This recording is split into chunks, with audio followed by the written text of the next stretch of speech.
Today we are going to look at the most important points for growing strawberries when we start from seeds or buy the plants directly from the market, and only buy one because, let's go here, if we plant it, we already have a new plant. Look at the amount we have for just one strawberry.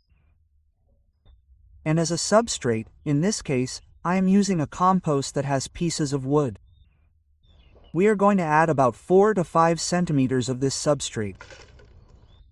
This will be more than enough until we transplant. We can plant in different ways. One of the first is when we cut, for example, the slice. The main thing is that it is as thin as possible, because in this way we will be able to have a smaller amount of pulp. Because in this way we will ensure that the microorganisms and mainly all the fungi that we have in this substrate or in this soil end up degrading all the pulp of the strawberry, plus the juices that are very sugary and that they all transform into nutrients, so that once we no longer have this pulp, the small seeds can germinate, and in this way we will be able to have all our strawberry plants.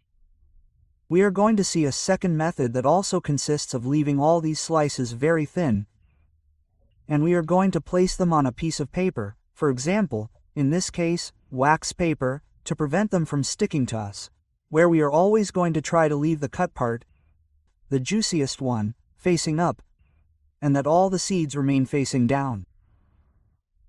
And in this method, the main thing is to try to have all this pulp very dry so that we can take out these seeds with our finger. We are going to sow it just as you have it directly. And one common factor between the 3 sowing cases is that the seed must always be very superficial, and we are never going to cover them because we need that little seed to start photosynthesizing once it has germinated.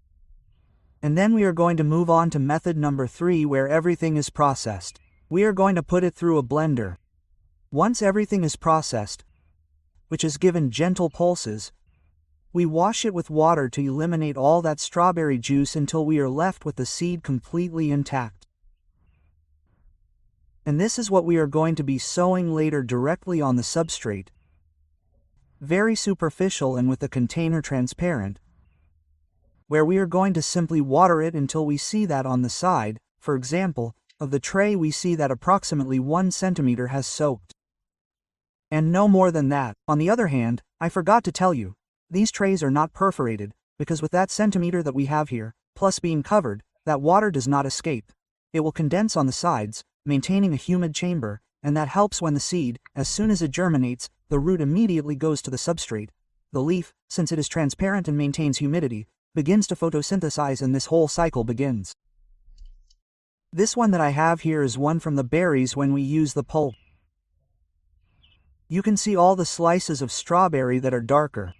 And the third, which is the method we use in biological perspectives, the advantage it has when we start with all this sowing, since all the seeds are free, this fungus that competes with germination will not start to appear. These are 2 different sizes, with no competition from the beginning compared to when we are sowing, for example, from a slice. Once we have these seedlings, we can see that the leaves are much larger. For example, I'm going to take this one out to transplant it.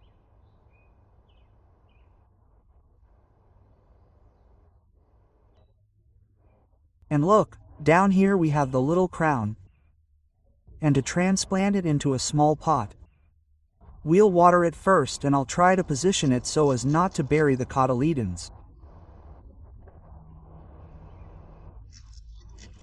I'll water it to relocate all the substrate around the roots, and since this plant was growing in a completely closed environment, if I leave it like this it will end up dehydrating.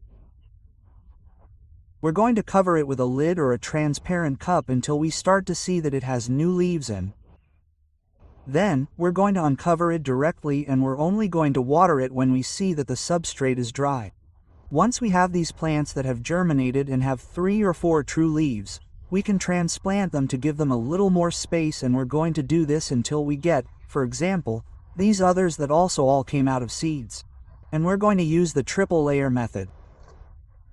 And today I'm going to show you with a plastic bottle, because at the base we're going to try to achieve good aeration from the middle down so that all the compost that we're going to put in here can be produced.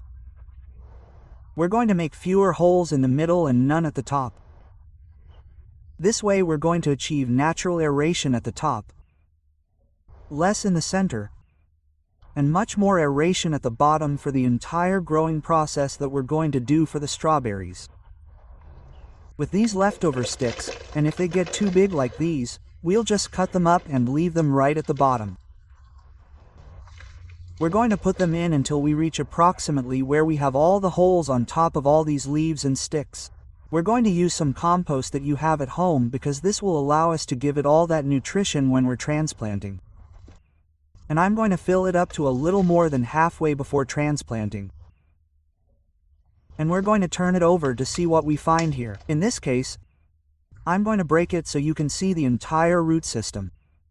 When we achieve this level of roots, these roots will be the ones that will be able to grow and reach the bottom and take advantage of all this new nutrition that will be formed. We are going to use part of this substrate where it was grown. We are going to put it right up to the level where we have the crown that is growing.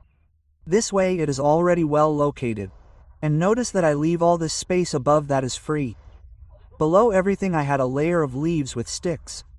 An area that will have a good level of aeration to allow all this composting. We have all the substrate that is going to be mature compost or a mixture with worm castings and compost and black soil that will be directly feeding all these new roots right now.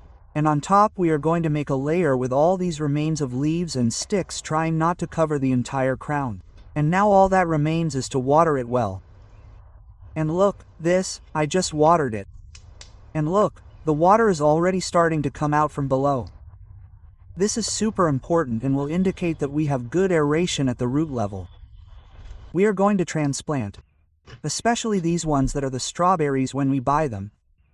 And you will see how once the transplant is done, these little leaves that you see here, these ones that are down here, become absolutely gigantic.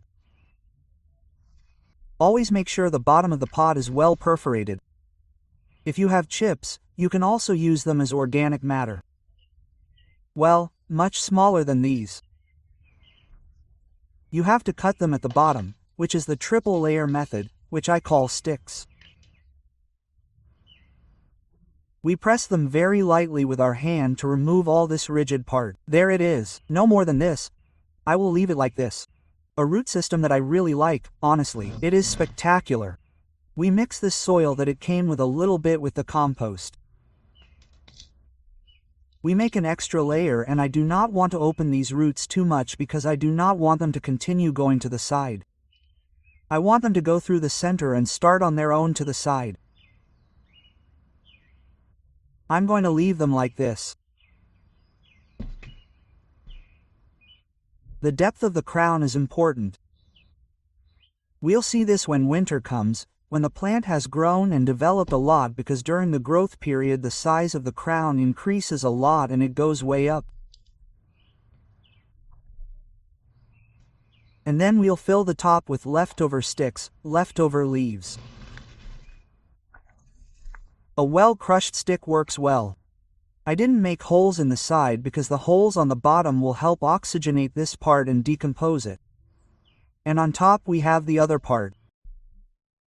We'll water it when we put it in the substrate. Yes, in the summer, when we touch it and it barely feels dry, we'll water it again. In the summer we'll see them grow spectacularly. We'll start to see that the photoperiod starts to decrease, and in this particular case we'll start to notice that the plants can start producing stolons. This is the famous jellyfish method that we call here biological perspectives. When we have a well-formed strawberry plant that has started to produce runners, the recommendation is to hang the plant high up. If you have it in a pot or if you have it in the ground, try to lift the runner and have the offspring do the same. Never let them touch the ground, never let them touch the soil, never let them touch the substrate. That way the plant continues to produce runners, and in that way we can get 15 new plants from one plant because the plant stays hanging there and never reaches the substrate. So the plant keeps growing and keeps stretching and stretching and stretching to try to reach the substrate and be able to feed itself. Once we have a lot of these plants, what do we do here? Look at this video where I have the central mother plant and then I put all the runners in pots around it, but I never cut them because each of these runners are connected to each other. So, at first, you see this as the central mother plant and all the little ones around it. All of this behaves like a mega plant because they are all interconnected. When you put it in contact with the substrate, we are going to get each of these little plants to start rooting, and you will see how the stolon will start to turn yellow on its own. It changes color, and that is when we are going to cut it. This is a super easy way to greatly increase the number of plants when we see the stolons coming out. And which plant do I recommend that you focus on and say, this is the plant that gave you the most fruit? Those are the strawberries that we are going to choose to do the jellyfish method. But what happens when we are already approaching autumn or winter? We are going to find these leaves that were big from the previous stage and that suddenly start to turn yellow. This happens in autumn, more than autumn, almost reaching winter. Don't worry about this because, as you can see, this leaf begins to shorten its photoperiod, which means the plant detects a lack of light. It doesn't have enough light for the leaf to photosynthesize and sustain the entire plant. So, the plant enters a dormant state, reabsorbing all that energy.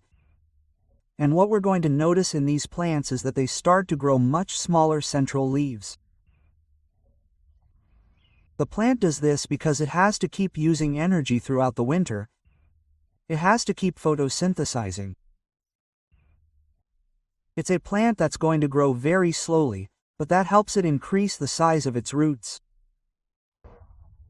I recommend that you water it in the middle of the morning because that way you'll give the plant time to absorb water during the hottest hours, when it's the Botonyo season, winter, and the excess water will be gone by the time night falls and the temperature starts to drop. And it is a stage that if it was a plant that came from last year's production, let's see this that is very important, a strawberry plant. If the soil is here, we will see that we have the crown, which is where the leaves come from, well, the flowers. And the crown would be like a compressed little stem. Here, the roots, we have the entire compressed stem that when the plant is small, this is very small. But what happens when the plant has already produced a lot of strawberries in the summer? Winter comes. Here we have the larger leaves that I mentioned. There may be some flowers. Here we have a much thicker root, but later we will see all the dry leaves here, everything like a scale. And now the crown will have this size of something very small.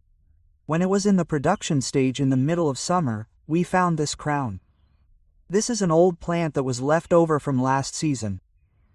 It is normal to see the crown coming out of the ground. We have some old flowers left. This will not happen again. It is a time when we can also divide the plants from the tip of my finger to where the new leaves are. It is an impressive crown size. To sterilize all this, cinnamon alcohol can be used, but if not, with the cinnamon powder directly, where the union cut was made. Winter is also a good time to divide the plants, but look at this one. Everything I have below is practically a dead crown and above it begins to look almost green. So, when it is the end of winter, whether we get plants or want to renew the ones we had from last year, we are going to cut all the dead roots, and through those little scales that we have up there, we will see new roots. Again, a little bit of cinnamon for each cut that we make to the plant. But look what we find inside all these old scales. All this that you see are all the roots with the new crown, because this all comes out of the new crown, and it is that part that I am going to recommend that you bury again when you renew the plants from last season, right up to where I marked there with the arrow. That is underground. So, in that way, what we are going to achieve is that old fruit plant that we have left over from last year, from last season, or rather, now we are giving it a new life, and you will see how, by doing this treatment of taking out the plant, cutting off the old one, removing those little leaves that were around to expose all those new roots that are in a dormant state to receive new substrate, doing it now in mid-late winter, causes that plant to renew itself and become a plant that has much more energy than last season. I send you a big greeting, and I hope you have a nice day. Bye.